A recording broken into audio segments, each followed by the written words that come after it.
202 ঘন্টা বেঁচে থাকার লড়াইয়ে মকুলেই ঝরে গেল মাগুরার সেই ফুল।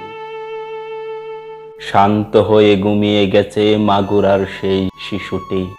জাগবে না কোনোদিন চারদিক আলো করে মুকুল থেকে, আর ফুটবে না সেই ফুল। 8 বছর বয়সে তার পুতুল খেলার কথা, সে সময় নরপিশাচদের হিংস্র দাবায় লণ্ডভণ্ড হয়ে গেল জীবন।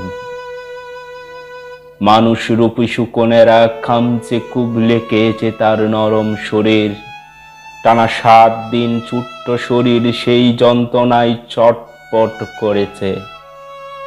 1 সপ্তাহ মৃত্যুর সঙ্গে লড়ে অবশেষে পৃথিবীকে ধিক্কার জানিয়ে একরাশ অভিমান বুকে নিয়ে চেপে সে বিদায় নিয়েছে এই নির্মম পৃথিবী থেকে।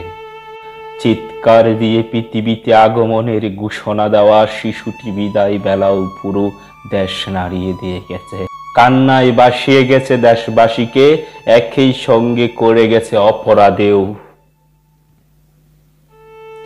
রাষ্ট্রযন্ত্র মাগুরায় ধর্ষণের শিকার শিশুটিকে নিরাপত্তা দিতে না পারলেও বাঁচাতে সব ধরনের চেষ্টাই করেছিল।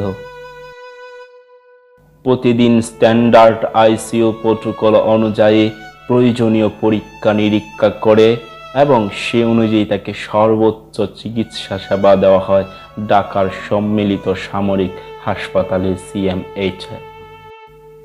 কিন্তু সব চেষ্টা ব্যর্থ করে বৃহস্পতিবার দুপুর 1টার দিকে CMH শেষ নিঃশ্বাস ত্যাগ করে শিশুটি।